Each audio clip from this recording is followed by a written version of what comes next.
जघन्य और दुर्दांत घटना जो कि पश्चिम बंगाल में हुई, और दुख की बात यह है कि वहां पर इससे भी अधिक विभत्स तरीके से अपराधियों को संरक्षण देने का जो प्रयास किया जा रहा है वो और भी अधिक दुख देने वाला है।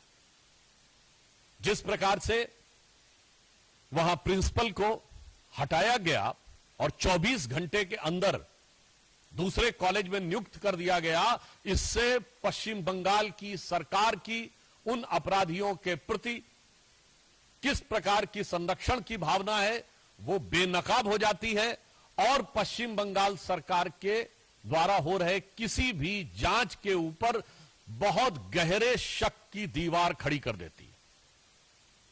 आज मैं पूछना चाहता हूं कि पश्चिम बंगाल की मुख्यमंत्री जी की इतनी ममता उस प्रिंसिपल के प्रति क्यों है, और मैं यह भी पूछना चाहता हूं कि जब मांग की जा रही है कि सीबीआई को वो जांच दे दी जाए, तो आप ये कह रही हैं कि इतने दिनों तक यदि ये ना हो सका तब सीबीआई की बात करेंगे। तो मेरा सीधा सवाल और आरोप है तृणमूल कांग्रेस की सरकार से कि इतने दिन की मोहलत किस लिए दी जा रही है।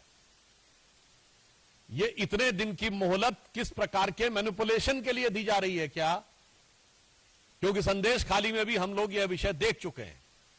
यदि आपका दिल ईमानदारी से इस विषय पे जांच कराना चाहता है तो देश की सर्वोच्च जांच एजेंसी को त्वरित जांच क्यों नहीं स्थानांतरित की जा रही है?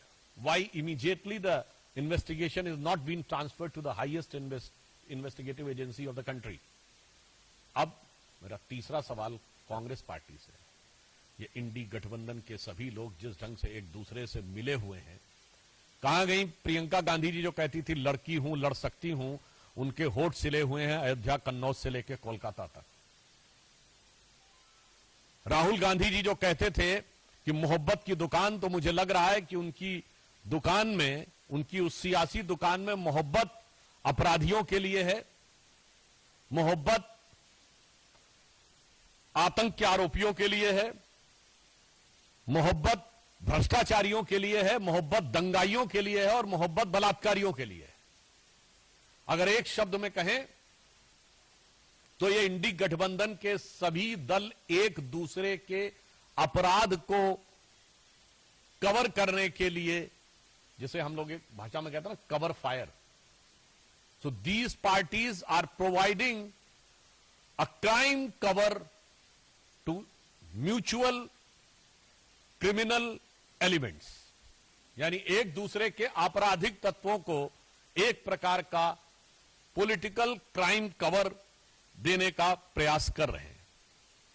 हम पुनः यह कहना चाहेंगे कि आप विपक्ष में हो या सत्ता में हो, हम विपक्ष में रहें या सत्ता में रहें, इस प्रकार के विषयों के ऊपर संवेदनशीलता से बात होनी चाहिए, राजनीति के हिसाब से नहीं।